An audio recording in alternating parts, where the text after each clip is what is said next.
This is Hanoi, a port city in a mining district north of the Red River Delta. We arrived here on the morning of June 16th, 1 week after the latest US air raid. Before then, the city was attacked on May 10th and June 7th. In 1968, when I last visited the place, after 4 years of bombings, Hanoi had suffered little damage. Then it was the coal fields and the small mining towns up in the mountains that were bombed the hardest. More than 10,000 people lived in Hanoi. Most were miners and their families. They lived in small one-family houses in rows along the streets or in 2- and 3-story apartment houses. This was Hanoi's drugstore. Now the staff has dug a tunnel down through the wreckage to the medicinal stores. They are trying to save what was not destroyed in the bombings. Here stood a movie theater.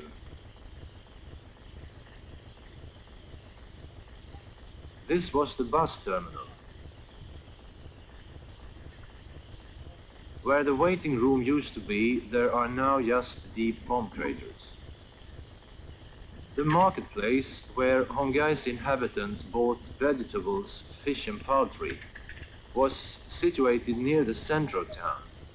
A large number of bombs were dropped here in the 3 air raids in May and June.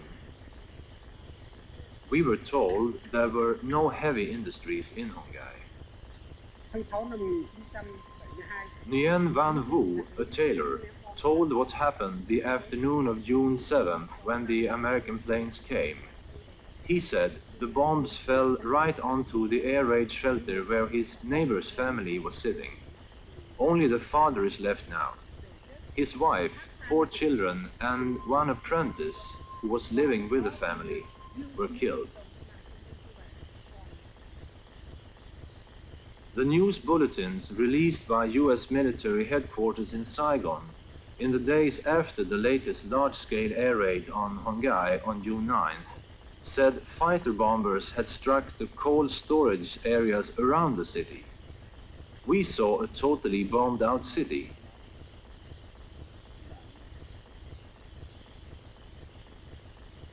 The port and the cranes adjoining Hanoi, which we visited but couldn't film, had not been bombed. Though the city was in ruins, those that remained believed the American planes would return with new loads of bombs. This is Eric Eriksson of Swedish television.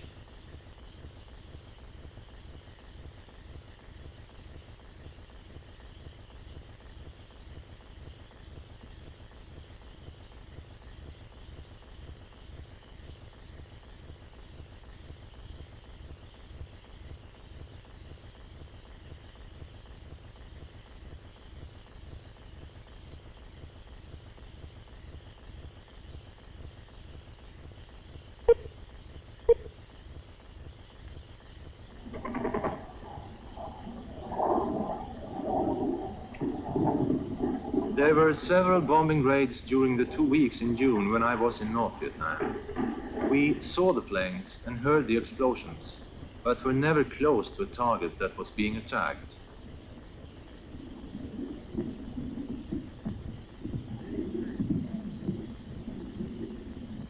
New types of bombs are constantly being used against North Vietnam.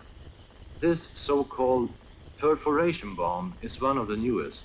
According to North Vietnamese officials, it is being dropped on cities. Every bomb canister contains a couple of hundred perforation bombs. The canister opens in the air and the bombs are scattered. Dr. Nguyen Long said, in the attack of the village of Luong Dong, perforation bombs were mainly used against the civilian population, who were asleep when the attack came. Here are some fragments from a perforation bomb. Here is one, and here is another, which we have removed in operations. A characteristic of the perforation bomb is that it releases very small fragments, which produce very severe injuries, such as the injuries on the girl Tam's head. The textile city of Nam Dinh, out in the Red River Delta, is one of the most severely bombed cities. During May and June, Nam Dinh was attacked repeatedly.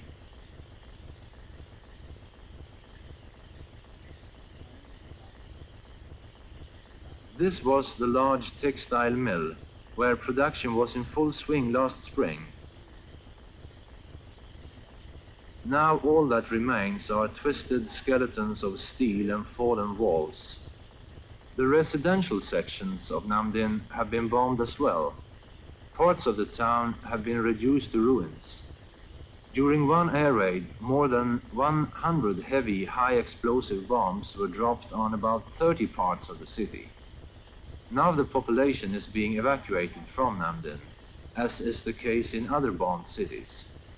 Many of the evacuated will not have homes to return to in Nam Dinh. This is Erik Eriksson of Swedish television.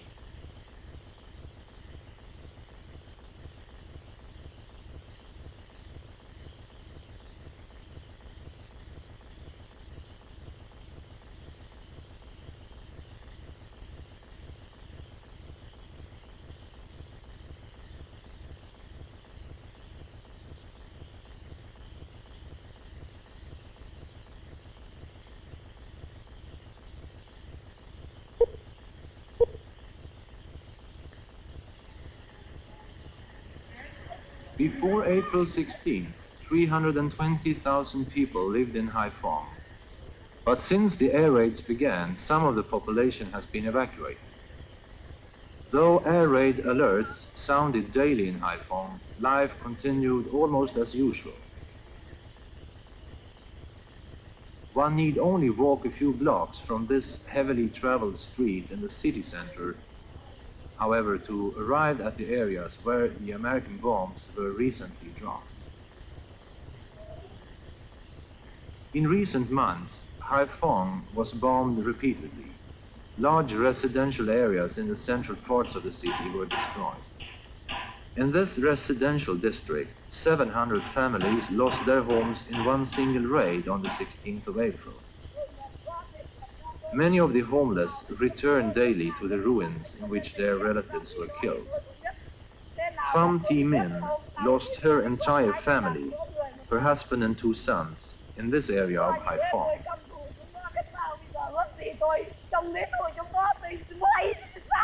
She said, "There are no military targets here, just working people and housing areas. Why did they come with bombs to kill our people? My husband was killed. My 16-year-old son was just a schoolboy and he was killed too."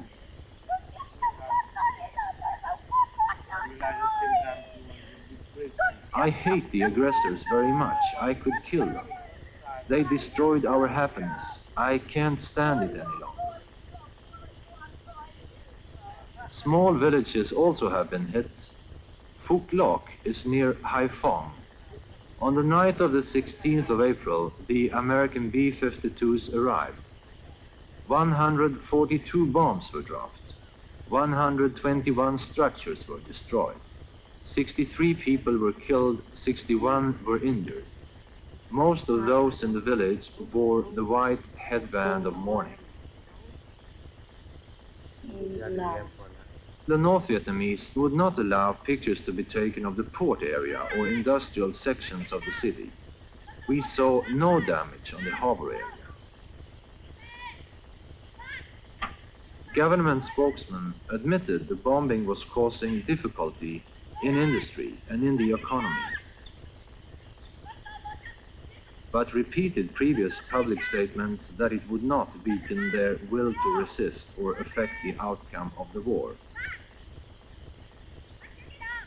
This is Erik Eriksson of Swedish television.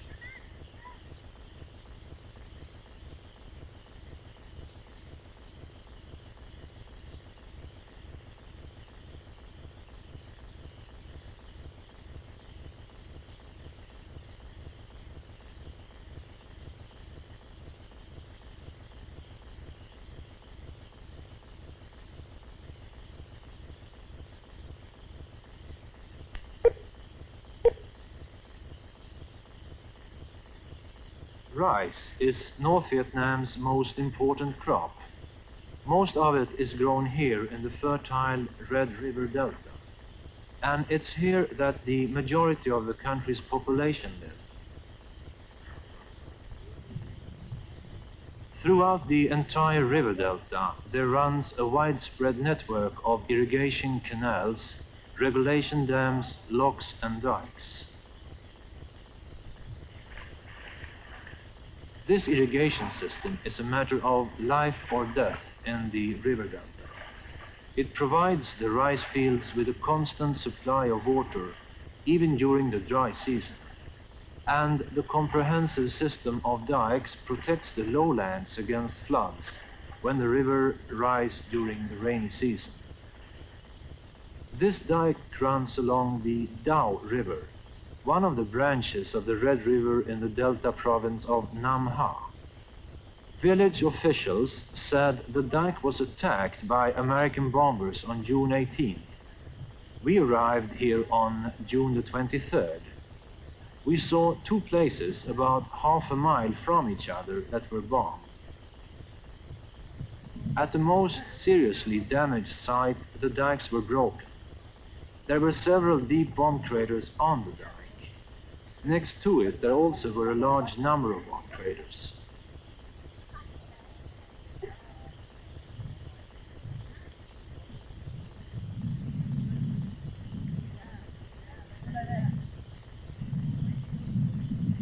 We were told that 8 planes made the strike. Around 50 bombs were dropped, according to the village officials. Repair work was underway when we visited the bombed site. People were digging away earth in order to get at deep cracks. Village leaders said the new earth used to fill in the bomb craters was looser than the surrounding earth. This means that the repaired sections are softer. If the high water becomes torrential, as it did last year, a repaired site can give way. The dike on the River Dao protects an area containing 12,000 acres of rice fields. 70,000 people live here. If the dike collapses, they will be confronted with flooding and the loss of their fall harvest.